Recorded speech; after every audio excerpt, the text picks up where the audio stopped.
The Overlord's Teachings, 28, Refinement of Pain. Part 1, Why Should I Learn It? Ah, so you wish to forge yourself beyond flesh and bone. Very well. Sit still and listen through the agony.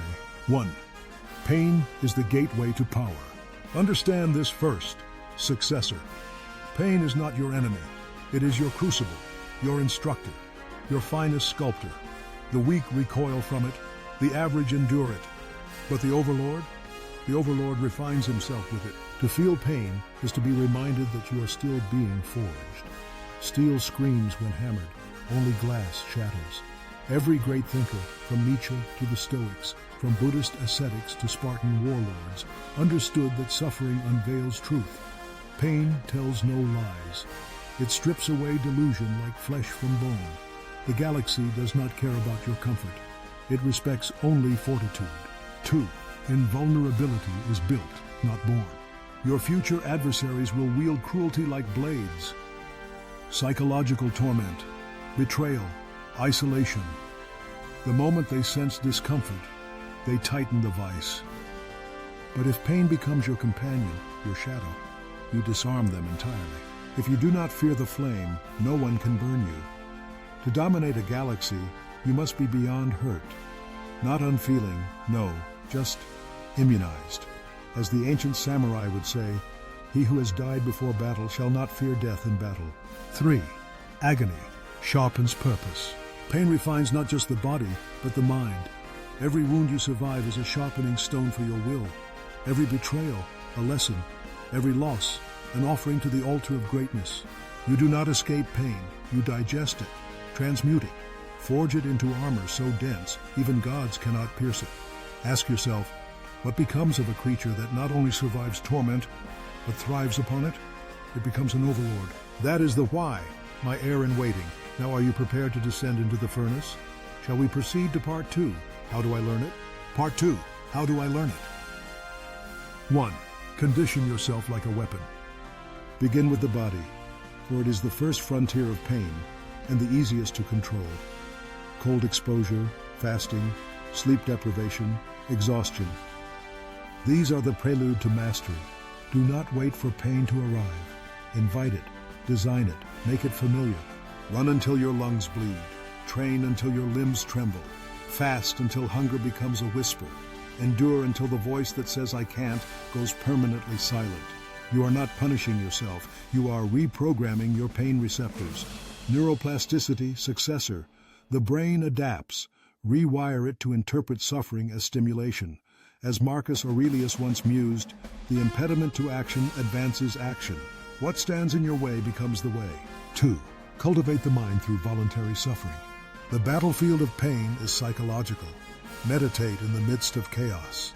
Sit still in the face of fury. Expose yourself to solitude so profound that your inner voices grow loud, and you learn to command them like a choir. Every day, seek discomfort on purpose. Anxiety, rejection, doubt. Embrace them not as obstacles, but as training partners. Study the Stoics. Study Nietzsche. Study samurai death poetry. Study the prisoners who wrote novels in their minds behind bars. And then ask yourself, why do you fear a bad day at the office when minds have transcended torment cells and torture chambers? 3. Simulate rock bottom, then learn to smile there. Imagine the worst, then go there. Create scenarios where you are betrayed, humiliated, broken, abandoned. Write the script of your own suffering. This is philosophical inoculation, anti-fragility, as Nassim Taleb would say. Exposure therapy laced with Machiavellian venom. Learn to laugh when your name is spat. Learn to thank the universe for giving you resistance, because only when you master the hell within you can you drag others into it and remain standing. Now, successor, you have learned to invite pain, study pain, simulate pain. But theory without action is impotence dressed in robes. Part 3. How do I apply it to my benefit? Welcome, my chosen successor, to the forge where agony becomes power and torment becomes triumph. 1. Weaponize pain to forge loyalty and fear. Once you have mastered pain, your tolerance becomes myth.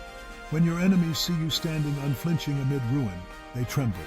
When your followers witness you enduring what would shatter lesser beings, they fall to their knees in worship. Your scars are not weaknesses.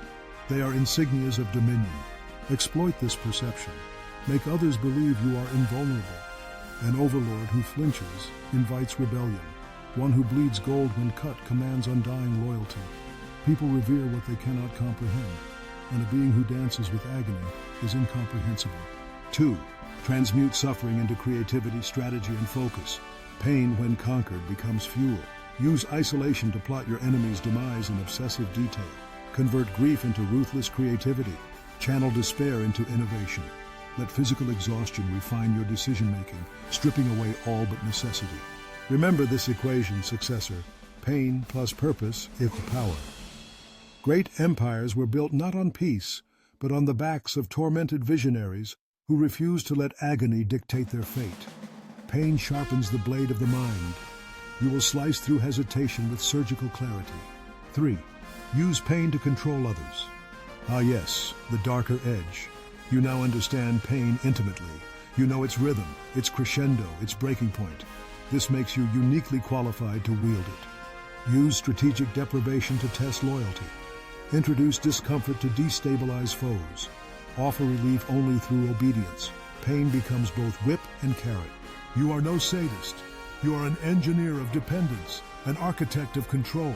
In a galaxy of fragile minds, your dominion will be absolute, for you have made pain your counselor, not your master.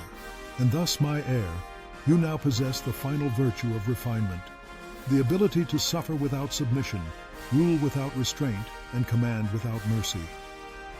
Shall I prepare the next doctrine for you?